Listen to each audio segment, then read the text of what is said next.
নদিয়ার রানাঘাট হবিপুর গ্রাম পঞ্চায়েতের দত্তপাড়া এলাকা এখন সম্পূর্ণ জলমগ্ন। অতি ভারী বর্ষণে জলের তলায় প্রায় 10টি বাড়ি। প্রাণের ঝুঁকি নিয়ে এখন বসবাস করতে হচ্ছে তাদের। যদিও পরিস্থিতি খারাপের দিকে যাওয়ায় তারা বাড়ি ছেড়ে অন্যত্র আশ্রয় নেয়। জলের মধ্যে ঘুরে বেড়াচ্ছে বিষাক্ত পোকামাকড়। চলাচলের এখন একমাত্র ভরসা কল আর ভেলা। স্থানীয়দের দাবি, গত দুদিনের যে অতি ভারী বৃষ্টিপাত তার কারণেই এখন এত দুর্দশা তাদের।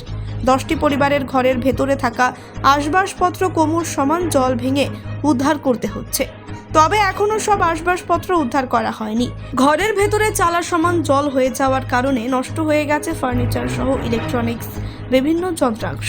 গোটা এলাকা জলমগ্নের ঘটনায় হবিবপুর গ্রাম পঞ্চায়েতের পঞ্চায়েত মেম্বার কণিকা বিশ্বাস বলেন, তিনি ঘটনার খবর পেয়েই পরিবারগুলির পাশে দাঁড়িয়েছিলেন।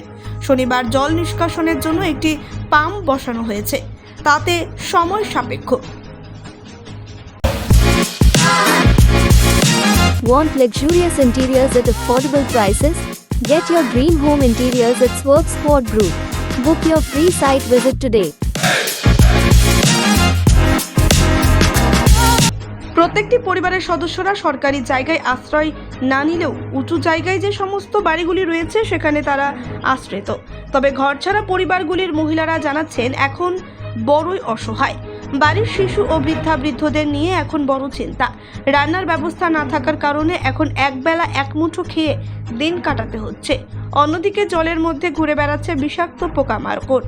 তবুও প্রাণের ঝুঁকি নিয়ে বাড়ির আসবাবপত্রগুলি কলার ভেলায় করে সরাতে বাধ্য হচ্ছেন, যদিও এখনও তাদের আতঙ্ক কাটেনি। আবার যদি ভারী বর্ষণ শুরু হয় তাহলে পুরো ঘরগুলি জলের তলায় তলিয়ে যাবার সম্ভাবনা নিতেই রাতের ঘুম উড়েছে এখন তাদের। তবে প্রাকৃতিক দুর্যোগের কারণে শুধু নদিয়ার রানাঘাট নয়, নদিয়ার বিস্তীর্ণ কিছু এলাকা একইভাবে জলমগ্ন হয়েছে।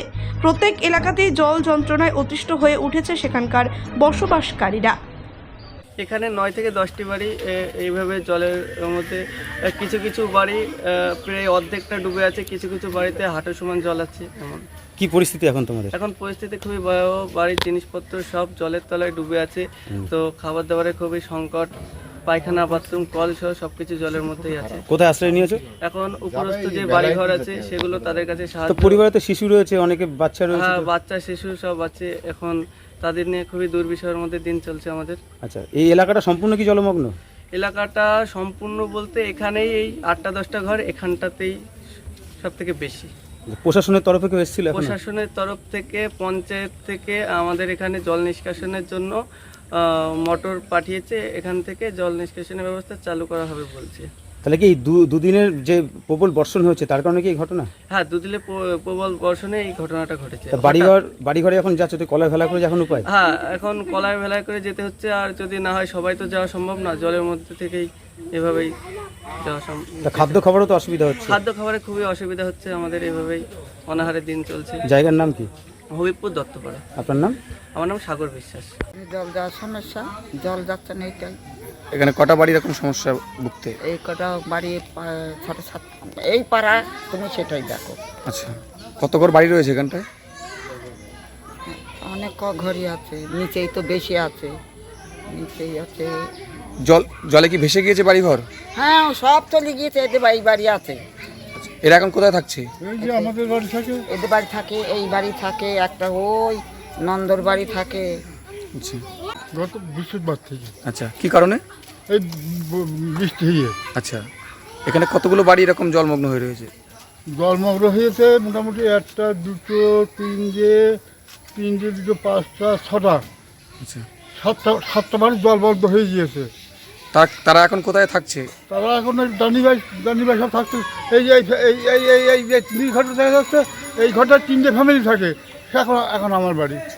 আচ্ছা, এই পাড়া সবই তো জল। আচ্ছা, জল ও মল্লিকের ঘরের মধ্যে জল চলে। তারা এখন কিভাবে যাতায়াত করছে আর কি এই বাড়িতে জল? ওই ভেলায়। আচ্ছা, জল কি কিছুটা কমেছে নাকি জল এখনো বাড়ছে? জল কমেছে। আচ্ছা, এই যে সাইকেলটা রয়েছে না, এই পর্যন্ত ছিল জল। এই জায়গাটা কি নিচু? হ্যাঁ, এই জায়গাটা নিচু। নিচু মানে একটা গর্ত আচ্ছা, ছিল। ওনারা আমাদের এখানে যে কিছু বাড়িগুলো আছে সেইখানে গিয়ে আশ্রয় নিয়েছে। আর ওনাদের যা যাবতীয় আসবাবপত্র আছে সেগুলোকে নিয়ে যাচ্ছে। যেটা দেখা যাচ্ছে যে এখন কলার ফেলা ছাড়া কোনো রাস্তা নেই। না না না এইভাবে কিন্তু তার বাড়ির আসবাবপত্র কিন্তু তারা সরাচ্ছেন অন্যত্র। ছড়াচ্ছে, তাদের সমস্ত জিনিস নষ্ট হয়ে গেছে।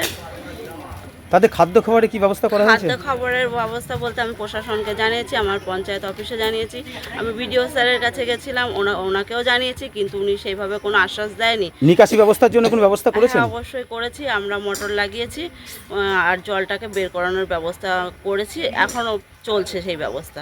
আচ্ছা, মানে আবার যদি বৃষ্টি হয় তাহলে নতুন করে আবার তো জলমগ্ন হতে পারে আবার এলাকা। করতে হবে, তারপরে যতদিন না জলটা শুকাবে আমরা তো সেইভাবে কোনো ব্যবস্থা নিতে পারছি না। জলটা যখন টেনে যাবে, শুকিয়ে যাবে, তখন একটা ব্যবস্থা